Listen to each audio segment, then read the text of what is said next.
လွန်ခဲ့တဲ့နှစ်ပေါင်း50ကျော်ကလကမ္ဘာပေါ်မှာကြံရစ်ခဲ့တဲ့လူသားတွေရဲ့နောက်ဆုံးခြေရာဟာအခုတော့အဖုံမွန်းတစ်တွေရတော့မှာပါ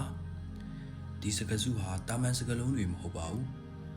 ဒါဟာတကမ္ဘာလုံးကအာကာသဝန္ဒနာရှင်တွေစောင့်မျှော်နေတဲ့အိမ်မက်တစ်ခုပြန်လည်နိုးထလာခြင်းပဲဖြစ်ပါတယ်လွန်ခဲ့တဲ့နှစ်ပေါင်း50ကျော်ကအပိုလိုစီမံကိန်းဟာလကမ္ဘာပေါ်ကိုလူသားတွေခြေချနိုင်ကြောင်းတက်တည်ပြခဲ့တယ်လို့အခု NASA ရဲ့ Artemis စီမံကိန်းဆိုတာလူသားတွေလကမ္ဘာပေါ်ကိုနောက်တစ်ချိန်ပြန်သွားရုံနဲ့မကပဲအဲ့ဒီမှာအခြေစိုက်စခန်းတွေတည်ဆောက်ပြီးရေရှည်နေထိုင်သွားနိုင်ဖို့ရည်မှန်းထားတဲ့တမိုင်းဝင်စွန့်စားခန်းကြီးတစ်ခုလည်းဖြစ်ပါတယ်။ဒီစီမံကိန်းရဲ့အမည်နာမကဂရိဒန်နာရီတဲကလက်နက်သမီးဖြစ်တယ်လို့အပိုလိုရဲ့အမွာညီမတော်တဲ့ Artemis ကိုအစွဲပြုထားတာမို့အပိုလိုခေတ်ရဲ့အမွေနှစ်ကိုခေတ်သစ်နည်းပညာနဲ့ဆက်ခံလိုက်တဲ့သဘောလည်းဆောင်နေပါတယ်။ဒီခီးစဉ်ကြီးအောင်မြင်ဖို့အတွက် NASA ဟာကမ္ဘာအားအကောင်ဆုံး SLS ဒုံးပျံကြီးနဲ့ Orion အာကာသယာဉ်ကိုအထူးတလဲတည်ဆောက်ခဲ့ရပါတယ်။အရင်ကထက်ပိုမိုကျယ်ဝန်းပြီးခင်မီတဲ့ဒီယာဉ်တွေဟာလူသားတွေကိုလကမ္ဘာတင်မကပဲအာကာသနက်ပိုင်းကအင်္ဂါဂြိုဟ်အထိပို့ဆောင်ပေးနိုင်ဖို့ရည်ရွယ်ထားတာပါ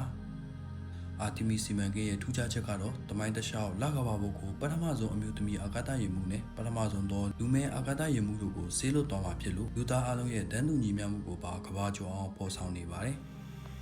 မစ်ရှင်တွေရဲ့အစပိုင်းဖြစ်တဲ့ Artemis 1တုန်းကတော့လူမပါတဲ့အာကာသယာဉ်ကိုပဲစမ်းသပ်လွတ်တင်ခဲ့ပြီးအောင်မြင်မှုတွေရရှိခဲ့ပါတယ်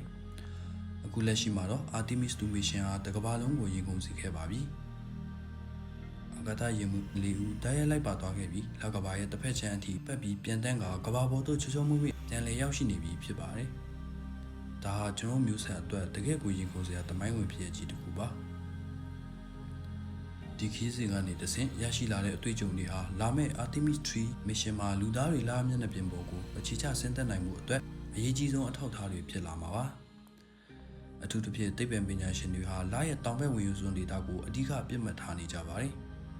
အဲဒီနေရာကမောင်မိုက်တဲ့ကြောက်ကမ်းပါးတွေမှာရေခဲတွေရှိနေနိုင်တယ်လို့ယူဆထားကြပြီးအဲ့ဒီရေခဲတွေကိုသာအသုံးချနိုင်မယ်ဆိုရင်အနာဂတ်မှာအာကာသယာဉ်မှူးတွေအတွက်တောက်တုံးရည်တွေမကပဲရှူရှိုက်ဖို့အောက်ဆီဂျင်နဲ့ဒုံးမြင့်အတွက်လောင်စာကိုပါရေကိုခွဲထုတ်ပြီးလပေါ်မှာတင်ထုတ်လွှတ်သွားနိုင်မှာဖြစ်ပါတယ်။ဒါဟာကမ္ဘာကနေအရာအလုံးတည်သွားစရာမလိုပဲအာကာသထဲမှာတင်ကိုပိုင်အရင်းမြစ်နဲ့ရှင်သန်နိုင်မဲ့ခေတ်ဥကာလကိုရောက်ရှိလာတာပဲဖြစ်ပါတယ်။ဒါကြောင့် Artemis စီမံကိန်းဟာလကမ္ဘာကိုတွားရောက်လေ့လာရုံတက်တက်မဟုတ်တော့ပါဘူး